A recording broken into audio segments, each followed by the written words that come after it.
Hello and welcome to the Be Glad movement. My name's Pollyanna and I'm on a mission to bring you as many stories as possible of good coming out of bad and reasons to be glad. And today I'm joined by Michelle. Say hello, Michelle. Hi. Thank you so much for joining us. I'm going to get out of the way and let you dive straight in and tell your story. Excellent. Thank you for having me. So I'm living in England. I've been here 9 years now, but I was originally from the suburbs of Chicago, and I decided to move to England to get my master's degree. Cool. So I came here pretty much broke, looking for a place to live, ended up in a house share, like not anywhere near London. I had to travel in every day. But I was getting my master's degree, and that was great. And I did it all on my own. My family wasn't here. I didn't know anybody. So it was a really big step for me, and it was fantastic. I did get quite homesick in the beginning, and I went home over the Christmas break. And when I came back, right before, I went on Match.com. Okay. But just to meet people. Like, I didn't know, because my intention was to get my degree, stay here for a year or two, and then go back. So just to get out and meet people. And little did I know, the second date I went on is my husband. Wow. So, like, that date was fantastic. I went home and was like, that man is going to be my husband. And seriously, what was it? 7 months later, we got engaged. Oh, wow. And a year after that, we got married. So it was quite a whirlwind, and my mom hated him. Mom hated him because she knew that would mean me staying here. Right. So there was a bit of tension there, but I think hopefully after like 9 years of us being together, it'll be 9 years in January, because we got together pretty much right after I moved here, that she's used to him now. So through that, I've had a really good career. I was working at the Royal Society of Chemistry in London, right in Piccadilly, and it was amazing, and I absolutely loved the experience. But then I unexpectedly fell pregnant with my first. So that kind of threw a spanner in the works. We weren't planning for like another 6 months or so, just because we wanted to get the house in order and everything. So it made everything rush around, but it was fantastic. But living in London with my family not here, and his family was in the East Midlands, no help, the cost of childcare, the cost of going into London every day, I think a lot of moms and people that are parents in general can relate to. It wasn't right, but we couldn't afford for me not to be working as well. Right. So we took the maternity leave, and then I ended up having to leave my job, which I absolutely loved, and started working nights at Sainsbury's. Oh. So I would go to work at 9 p.m. at night, stock shelves to 3 a.m. in the morning, go home, and come back to my 9-month-old. Crikey. Wow. Yeah. So, I mean, it was pretty intense, and I was quite lucky that she was such a good baby that I was able to do that. Yeah. And then after 13 months, I fell pregnant with our second. And then we knew, like, look, I can't keep doing this, because don't think I'll be as lucky with the second one that she sleeps. So very quickly we decided we're going to move to the East Midlands, be closer to his family, so we can get the extra help, because his dad was retired, his mom was almost retired. And very quickly we sold our house. We were very fortunate in that, and very quickly as well they gave us full asking price, which was 25% more than what we bought it for just 2 years earlier. Hey, well done. So we were able to buy, I guess that's the thing of being down south. So we were able to buy the house we live in now. And that all went great and everything. But then when my son came in June, we just knew that something was wrong, like right away. Even from him latching and then like throwing up immediately and like really mucusy and everything, we're like, is that normal? And again, you kind of go off of your first. And so I'm like, is that normal? They're like, oh yeah, it's fine. It's just obviously there might be some placenta in his lungs. It's fine. Don't worry. Okay. They didn't even catch that he had jaundice. Like they kicked us out like 7 hours later. We went home. It was like the hottest day of the year. It was like, I think 32 degrees. We came home, it was all just really hot. And when the midwives came around, I think like 3 hours later after we got home, it was crazy. They're like, he's really jaundiced. It's like, oh, I just thought he was maybe tan. Like I was like, I know I'm really pale, but like, I just thought he was maybe a bit tan. I wasn't sure. And they're like, okay, so just try and keep him in light and everything. It's like, well, okay, I'll try, but you get so scared about burning them like with the sun. So, but so we're trying to latch and he's latching fine, but then he gets really afraid and he's spitting up constantly. So I'm like, okay. And I mixed fed with my daughters. I was like, okay, well, maybe he just doesn't want it. And I wasn't producing a lot. So give him a bottle, he would have it. But then again, was throwing up constantly and crying. And I'm saying to the doctors, there's something not right. There was blood in his stools. Right. And they were like, no, it's fine. Kept telling me it's fine. About after 3 weeks, his jaundice was still there. We had to go into hospital to take his bloods. And that came back fine. It was just a little prolonged. But his crying, his nonstop crying and upset went on for 5 months. Oh, love him. 5 months of his tears, my tears. I started to really struggle with postnatal depression. And at the time, I didn't realize what it was. I thought it was just because he's crying and I can't help and no one's helping me. And after finally we switched doctors and immediately said he has milk allergy. We switched his milk to like Nutrimogen, which is the basic first dairy-free milk, and completely changed baby. Wow. He was not throwing up. And like, it's literally, he was throwing up from his feed all the way until his next feed. Just all the time. Bless his heart. And that went on for 5 months. 5 months. Oh. 5 months. And so at that point, I'm elated, like, oh my gosh, I finally have my baby. But then I also felt resentment at the doctors for not listening to me, that I lost out on 5 months of bonding with him, and he lost out on 5 months of being happy. Sure. So that is still something that really, really bothers me. And so everything was fine, and we're getting on so much better. And then right before he's a year old, he starts bleeding randomly and has petechia, like burst blood vessels all over his body. Oh my goodness. And then he has a random nosebleed and his mouth starts bleeding. So I'm freaking out. I call 111 and they're trying to remain calm. And they're just like, get to A&E now. We're telling them that you're coming. I'm like, okay. And as every over worrier does, they Google it. Do not Google symptoms. Googled it. And all of these matched up with the potential for leukemia. So my husband's on his way home. Like, I call him and I'm in hysterics. We're just crying together on Bluetooth, driving to the hospital. They're doing all these tests. And I think 7 hours later, they tell us that it's ITP, which I can't remember exactly what that is. But basically, he had a cold and his white blood cells then started attacking his platelets.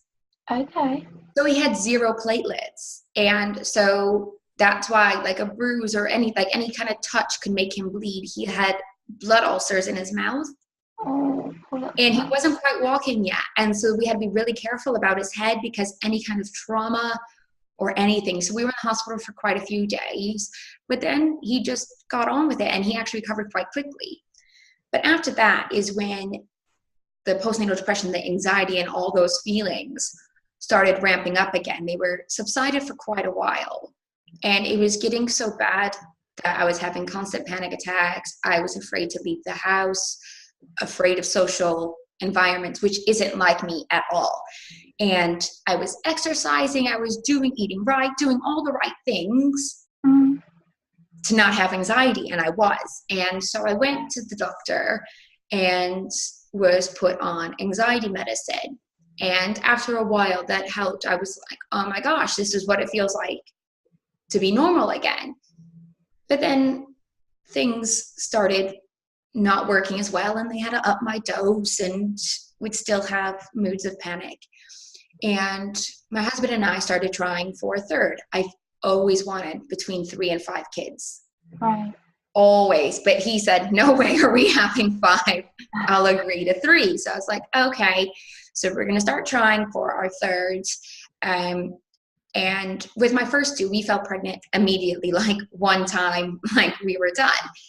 And we were really, really struggling. And I know so many other people that do struggle, but when you have too easy, I mean, even my pregnancy with Henry, my second, was really easy. We fell pregnant right away, and I had really easy pregnancies, luckily, with both of them. It took us about a year to conceive, and when we did, I had a miscarriage straight away. It was right around the time I was supposed to be on my cycle, so I wasn't sure, but I bled for 16 days. Oh, crikey. 16 days, but they couldn't do anything. They couldn't like do a scan or anything because I hadn't had a positive pregnancy test, because it was just around the time my cycle was. I ended up getting an infection in my uterus. Oh no. So I then I'm on medicine for that. And I was training to be a swim teacher at the time, as well as work. So I was signed off work. I just was emotionally just not in the right place. Oh. While I was off, I was doing my daughter's hair for ballet, and I went to go sit on the top of the settee, and I leaned back, and I have mild spina bifida, so I have like a little bit of a tilt, not a tail, but my tailbone sticks out.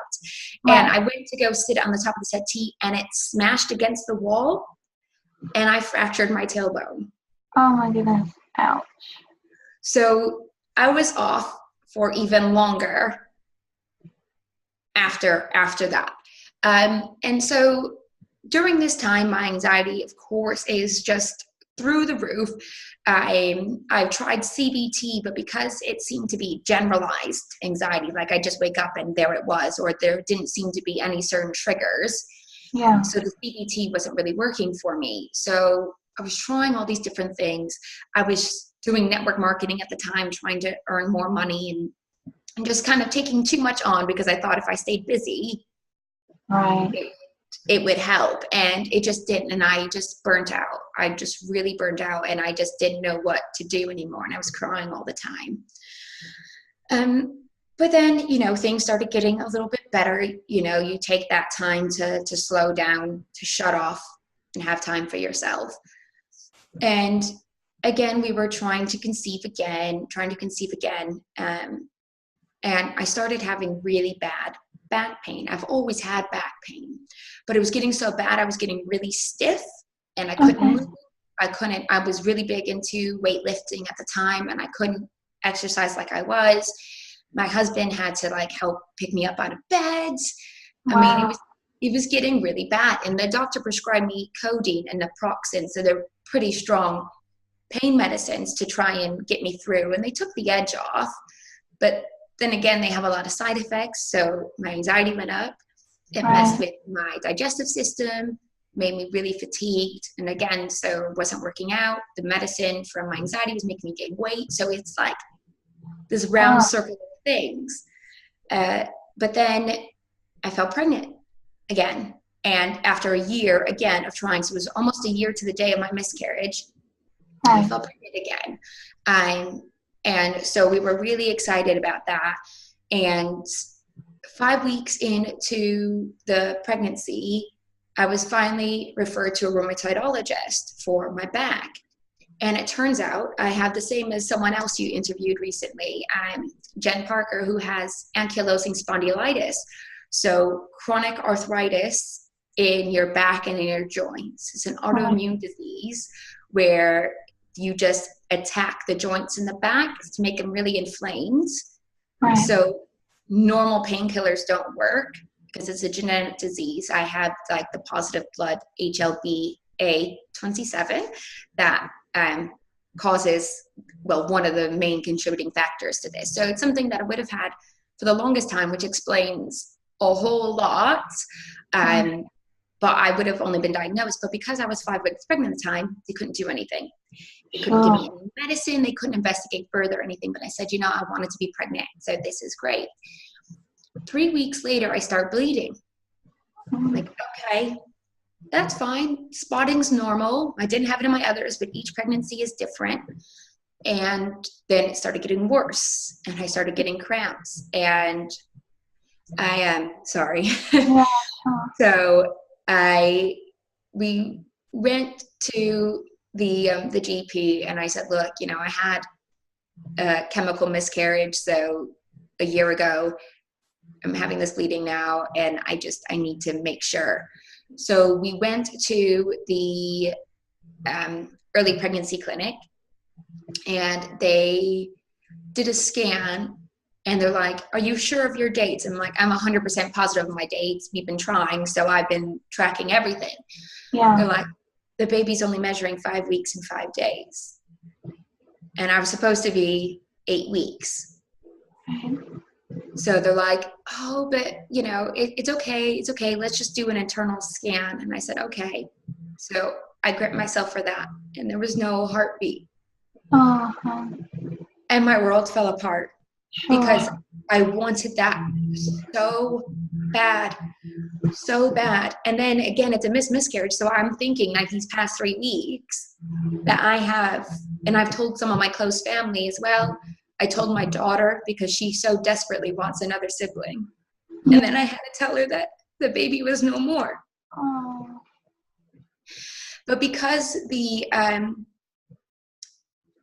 changed the rules of how they deal with miscarriage and miscarriages, I had to wait another 10 days before they would do the D&C to clear it out. Oh. And I was really upset with that. I was like, I will sign a waiver if there's no heartbeat and I'm supposed to be 8 weeks and I'm sure of it. I will not hold you guys liable for anything, because sometimes they just can't read it. And I was like, I just don't want to deal with this again. I can't. Sure. And just my emotional state at that point, that they said no. But they kept me in because the bleeding got worse. They kept me overnight, and then they eventually sent me home. And they said, call us. You have open access. Call us if you need to come back. But we have your scan booked in for next week, so we can see again. And then if that point it still hasn't passed, then we'll do it that way. Mm-hmm. So I was home for a few days, but then the bleeding just got really bad, really, really painful. So they came back and they kept me overnight. And then the baby actually passed that night. And it was something I didn't want to have to deal with, but then I had to. And that was really difficult for me, especially because my husband wasn't there when it happened. Wow. And unfortunately, the nurses there weren't as connected as most of them are. I think it was just, rough night, because I know that they are very overworked. Wow. And so that was a lot for me to take in. Oh. So they sent me home the next night, still kind of bleeding and everything. And they still wanted me to come and have my scan. I go and have my scan. That was scheduled for like a week or 10 days later. And there's still a sac inside. So it was like this never ending, like not being able to heal and just move on. Yeah. So then I was booked in. I was like, can't you just suck it out of me now? Like, just be done with it. And they said, no, we have to let it pass natural. I was like, but now at this point, I would have been 10 weeks and I still have fragments of my pregnancy. Like, this is just emotionally traumatizing for me. I can't deal with this. And they said, sorry, it's not the way we work. So then they wanted to give me like some hormones for it to pass naturally. And I said to them, my first, Olivia, I had to go through 4 days of induction for them to eventually just break my waters and give me the drip for her to come. She was so stubborn. I was like, your normal hormones aren't going to work for me. It's not going to happen. They gave me 2 sets of those. Nothing happened. And then I was sent home. Wow. So the following week, at what I would have been 11 weeks, I went back for another scan just to confirm if everything passed. And thankfully it did. But at this point, I'm emotionally distraught. because I decided to keep the remains because I didn't want it just to be cremated amongst other miscarriages. I felt like I've passed that now, and that's part of me and part of my healing process. So, but I had to wait like a good 12 weeks for that to come back because they did all the testing and everything. So during this time, I am just an emotional wreck. I am like taking it out on everybody. I'm not bonding with my children. You know, my husband's not having his wife. My kids aren't having their mother. I'm not me. My business was just in ruins. I had no idea what I was going to do with my business. And I had a lot of friends giving me lots of support, and that was amazing. But at the same time, unless your head's in the game, nothing else is going to matter. And so I decided to go see a life coach. I was like, this is it. I can't keep living this way. I can't keep being afraid of my feelings and moving on with my life and not being able to deal with this grief and anxiety and everything. And I'm just like, I cannot do it anymore. This is the breaking point. And I went to a life coach and we did a whole breakthrough. We were there for 9 hours. Wow. 9 hours. And it's a big investment, but I would highly recommend anyone going to life coach, make sure you talk to them beforehand to make sure there's a connection. But I would highly recommend it because I was a different person when I left there. Like it just felt like everything that was bottled up inside me had just gone. Like I cannot explain the feeling. It was just pure, I'm getting goosebumps talking about it now. It was just pure elation. Like just everything was just gone. And it was amazing. It was so amazing. And so it's still a journey I have to go through every day. And I've learned so much about waking up and deciding to be happy, deciding today's going to be a good day, you know, practicing gratitude and allowing the universe to present opportunities to me. I was so closed off to those opportunities because I was so self-absorbed in my own pain and upset that I couldn't see these amazing things that were happening. And that's, you know, the way she described it was that was my hit by a truck moment by the universe with completely rock bottom saying, look, you got to change something. Right. Which way you're going to go with it. And during that time then the remains of my baby came back and we've had a really nice burial. We've had a pot that I've made and really nice flowers, and we all wrote letters. My daughter drew some beautiful pictures, and it's just in the back garden, and we visit, and my daughter talks to the baby, and it's just a really way of healing and to remember. My business completely changed. I'm doing something I really love now. I'm doing vision boarding. So I help people with personal and business get positive affirmations. So the first thing we do is just kind of clear out. Now, I'm not NLP or life coach, but obviously from my own experiences, I try and help them as much as I can with getting rid of those negative thoughts in their head. We do positive affirmations, self-love mantras, and aligning ourselves with the universe to see what opportunities are available to us.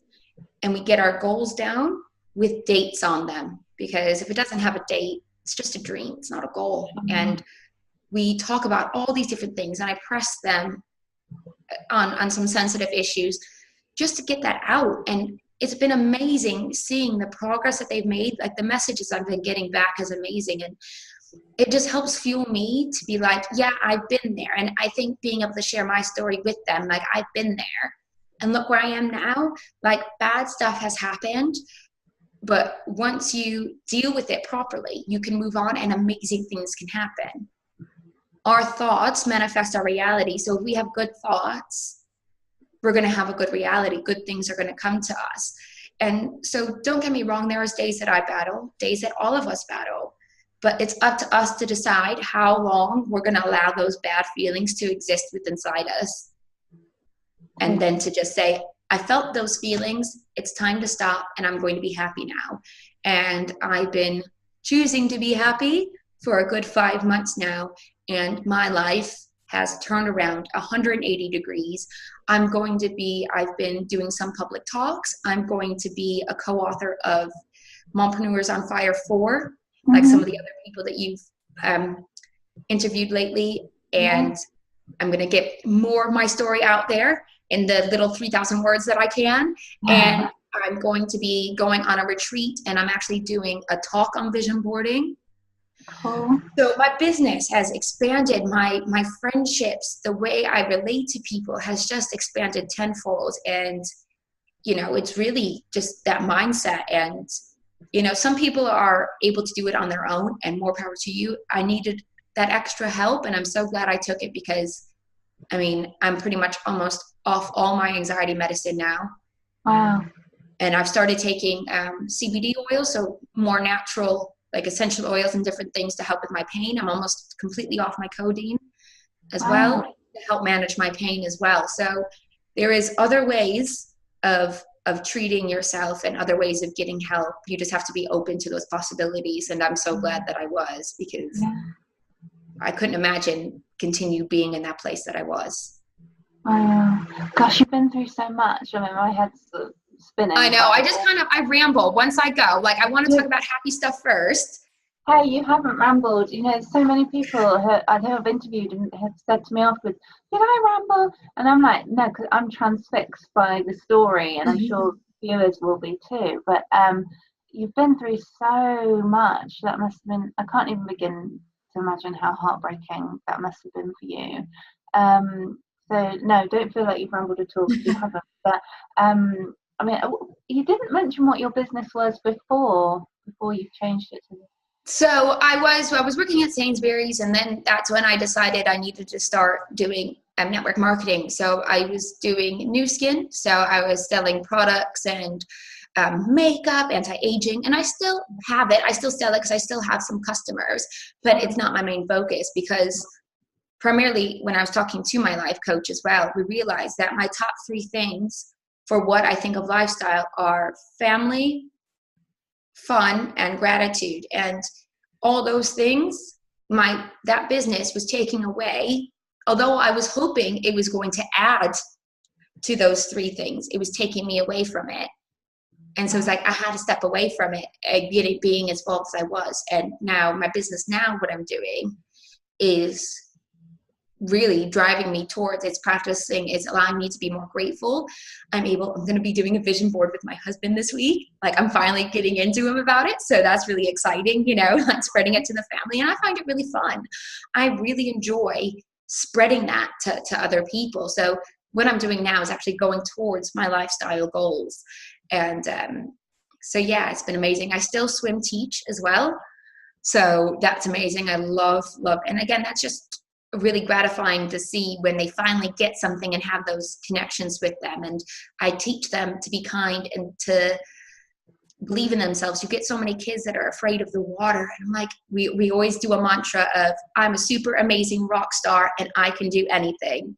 And I just feel like even though I'm only with them for a half hour, if I can have an impact on them, then it needs to be a positive one, because some of them are afraid to jump in the water in the deep end or do certain things, but you'll see after weeks of us doing this, they're all about it. And I've had one little boy, and normally I say, remember, say you're a super amazing rock star before we jump in. And I didn't say it this time. He's like, but Michelle, you didn't say we're super amazing rock stars. I was like, oh, I'm sorry, you're right.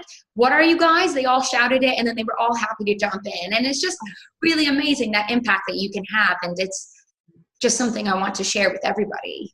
Yeah. Oh, I love that. And there's going to be other scenarios where they're going to say that to themselves, maybe not swimming, but doing other stuff, maybe out with their parents that they're a little bit scared of. I love that. And they may even be saying it to themselves still when they're adults.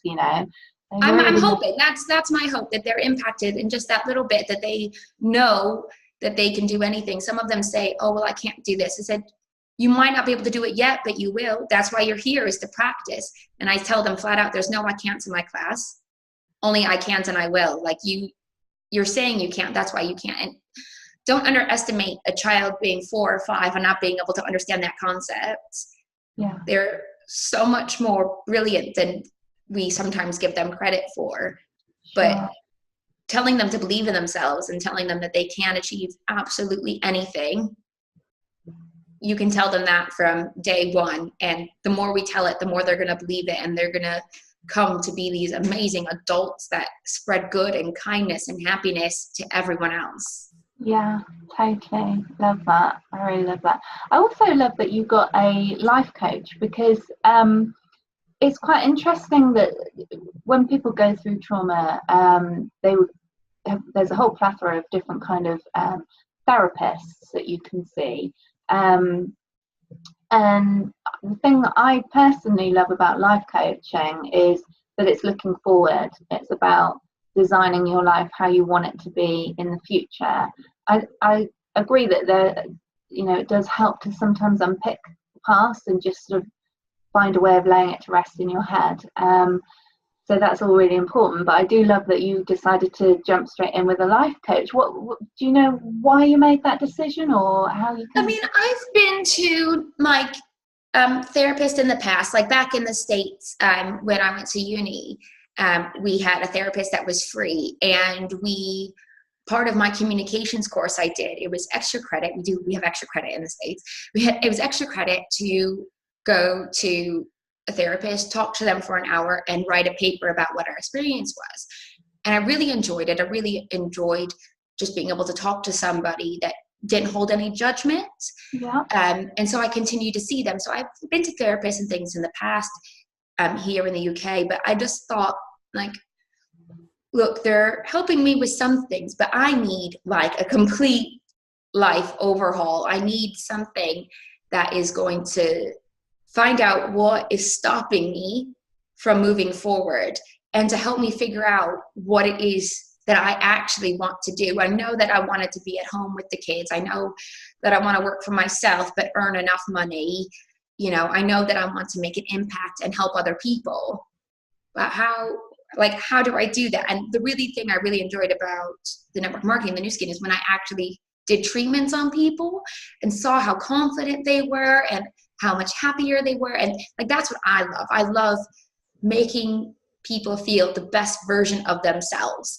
And that's why I was like, I need to go to the life coach. I need to be the best version of myself if I want other people to do that as well. I felt like I was living a lie trying to promote these things if I didn't feel good or feel in the right place. So I just thought, and I see a lot of people promoting life coaching, I just thought, this is it. Like, the medicine's not working, the other treatments and things aren't working. There has to be another way. Let's try this. This is last hope. Throw it out there and go for it. I'll never know if I don't try. Again, it was a big investment if it didn't work, but as well, you put price to value, and she was worth every single penny. She's still there for me, still supporting me. If I need, she does hypnotherapy as well. So if I just need a little extra we'll sit there and chat, and she is my life coach. She's there supporting me through everything, and she's so proud of my progress. And it's just amazing to have someone that saw the rawest version of myself, of everything that I was hiding to timeline therapy. So everything that I was like hiding in my mind, she saw the rawest version of it, and she's still there saying, you can do this. Look how far you've come. And it was amazing. So yeah, it was just through my experience of having therapists in the past, and I mean, they were great, but yeah, I just knew that I needed to look towards the future, because I kept looking in the past, and that's why I was stuck in this rut. Right, yeah. I'm so glad that you found the perfect person. That's awesome. That's really awesome. What would your advice be to somebody going through what you went through? How would you? Yeah, I mean, miscarriage is not easy. And I've been very open talking about it, because it's such a faux pas for people to talk about loss and grief. And I felt that like I should be open about it, and just to allow other people to feel like it was a safe place for them to talk. And I had so many people message me on Instagram and Facebook saying, oh, you're so brave. I haven't been able to talk about my miscarriage. It's like, just because you haven't talked about yours does not make you any less brave. Sure. You've had to go through something traumatic, and how you deal with it is fine. I just feel that if we talk about it more and share our stories and know that we're not alone, because 1 in 4 of us will have a miscarriage. 1 in 4. So it is extremely common for us to have a miscarriage in the first 12 weeks of pregnancy, but nobody talks about it. And hence why I feel like I struggled a bit more. And I felt like if people were more open about talking about it, be like, yeah, this is a horrible loss. But then I'm connected to this whole other community of women who have been through the same thing, struggle through this whole other community. And there is communities out there. So if you've been through it, go online, find these communities of women to talk about it. So even if you're not comfortable about talking it in an open space on social media, that's fine. But there is a bunch of safe places where you can open up that grief and share your stories. And, you know, there is lots of people struggling to get pregnant, and you can share how you're feeling, because it's not easy. And as a woman, especially a woman that wants to be a mother, like, that's something that only you can do. Only you can become a mother. Only you can grow a human. And so, you know, it's such an ingrained thing in our evolution to want to nurture and to be able to do that. And for women that want to and can't, it's a horrible feeling. But don't let it eat you up, because the moment we let go of those feelings, the moment it's going to happen, the more we think of putting the pressure on, am I ovulating? Oh, is this the right time? Or I'm pregnant. This is going to be another miscarriage, isn't it? All those thoughts aren't going to serve you. Right. Just release and let everything happen the way it should. And I remember when I was working, it was right when I fell pregnant, and I had a friend come up to me, and she was like, I'm so happy for you. Just, we've been trying for so long, and I can't, and all this. Have you been trying long? I was like, we weren't trying at all. And that's when it happened. I said, and this is before I've been through everything. It was my very first pregnancy. I was still in like the mode of just helping everybody. And I said to her, just relax. Just relax. Don't think about it. Just let it happen. And I think 2 months later, she was pregnant, because her daughter's just a couple months younger than mine. And, you know, so it's the same with miscarriage. Feel those feelings. Like I've said before, feel those feelings, but then find ways of healing. For me, because mine was a bit further along, I have a nice little spot in my garden for my constant healing and being able to remember. Other people's just want to write a letter. Other people want to forget, and that's okay. But find the thing that works for you and release it, because those negative feelings don't serve you. Think of it as a happy feeling and how you can move forward. So what have you learned about yourself going through this? I learned that I'm resilient, and that I can move forward, and that I can love again. Right. And so you need to just take positives out of a negative situation. So that's the best advice I could give. Sure. Cool, because that's what the Be Glad movement's all about. Yeah. Brilliant. I love that. And you make an important point there, that it is important to allow yourself to feel those feelings, and then look for the thing that's going to push you forward, that's going to help you look towards the future. So I really appreciate that. I love the way you put that. And the other thing I was going to say is that I hope that life coaching becomes more prevalent in the UK, because I think over in America it's sort of a bit more acceptable almost. And I just think it's something that can benefit everybody. So I'll just put that out there. But thank you so much. No, thank you. Really appreciate your time today. I've really loved hearing your story, and I do think you're brave, and I love that you were willing to share it, because I know that someone is more than one person is going to watch this and really relate to what you're saying, and find some comfort in that. And I will share links to your social media, etc., so that people can get in touch if they need help. Thank you. Appreciate that. No problem at all. Cool. If you like this video, please do hit the like and subscribe button, and you'll get notifications when new videos are uploaded. You can follow us on Instagram, Twitter and Facebook. If you search @Be Glad Movement, you should be able to find us. And please do get in touch if you've got a story that you'd like to share. It really doesn't matter if it's a story that's similar to somebody else's, because I truly believe your story and your voice has the ability to reach someone and help someone in their time of need. So please do get in touch. And I look forward to seeing you in another episode. Many thanks.